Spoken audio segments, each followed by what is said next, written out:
मादै नामा? आंना दिलमाया लिम्बु। गामिया? गामिया 2 नं अथियाबारि लिम्बु बस्ति। आच्छा मा जादों नोंसिनि गामियाव? जोंना जादों माने दा बेसेबां खस्थ'मोन लङाया लांजोबसै गामिखौनो गय बागान थांनाय बोसोराव खयथा थांदों हिसाब गैला। ओमफ्राय थानोबो असुबिदा उन्दुनोबो असुबिदा दैलांबाथाय जि जारला जादोंमोन। ओमफ्राय दा मनसारा जा अनदों जोंखौ जा अनदों आयु आयु हिसाब सारा अनदों। जोंहा भट होआ गारा गावहा मोना गारा जोंहा दा हनै जा अनबाय इसोर अननाय बादि मोनबाय जोंबो। दा अनथोंसै बिदिनो जों मनसारखौनो भट होनोसै जों। जाय सोर अनदों बेखौनो होनोसै। दिनै मा मावना होदों? दिनै हनै जिसपिजों ओरै खोला मैया दाख्लि जोंनाव जावबाय जोंनि सिमानाव दा ओरै खोला जावदों आरो ओरै जावनांगौ। मा दै नामा? दैया लङा। औ। सिगां समाव माबायदि जारलायाव दंमोन नोंथांमोनहा? जा जारला माने बिराद जारलामोन जा लेंहरबाय थांनाय बोसोरावथ' गयाबो थांदों बिफां लाइफां थांबाय थांदों जा थांदों माने थांदों। ओमफ्राय जा चेयारमेनखौ खबर हो वांखौ खबर होबाय सोर होखो जोंनि गामिनि सेंग्राफ्रा गोरों गोरोङा होबाय फैबाय। ओमफ्राय लास्टआव मनसार फैबाय। ओमफ्राय बे गुवाहाटीनि माथाय एसे गिदिर बायद' फैबाय सार।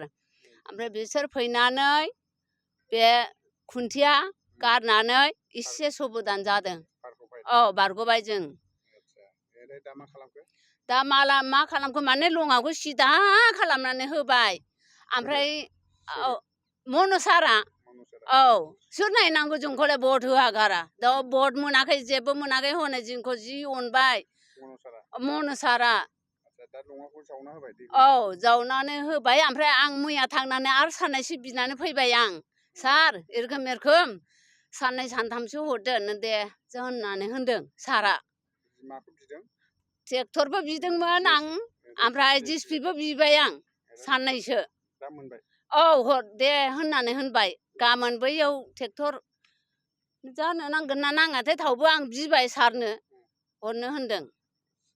जिसपिजों जाया होनबा जाया होननानै होनदों आं सारनो। गोसोआ स्रां माबा बेमार खारनाय बादि मोनबाय जा गोसोआ थान्दा। ओमफ्राय थान्दाथ' थान्दा मैया लोगो मोननानै आरो थान्दा मोनबाय आंथ' मोदाय लोगो मोननाय बादि जादों इसोर लोगो मोननाय बादि मोनबाय आं। এটা ভাল ঘোষণা বঙাইগাঁও মেডিটেক এলাইট হেল্থ ইনষ্টিটিউটৰ 2025 আৰু 26 বছৰৰ DMLT laboratory technician X-ray and imaging technician ECG technician pharmacy assistant dental hygienist emergency technician আৰু নাৰ্ছিং কেয়াৰ এছিষ্টেণ্ট কোৰ্চৰ নাম ভৰ্তি কৰাটো এতিয়া চলি আছে। নাম ভৰ্তি কৰা বিষয়ৰ বাবে জানিবলৈ ব্যক্তিসকলে 9395558676 নম্বৰত যোগাযোগ কৰিব পাৰিব।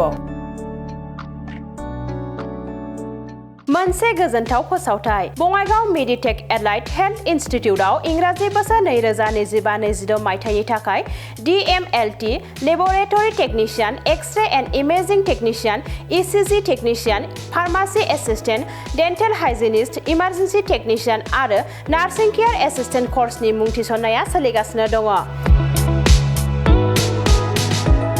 मुं थिसननायनि सोमोन्दै सुलाद लानो थाखाय 9395558676 नाम्बाराव फोनांजाब खालामनो हागोन।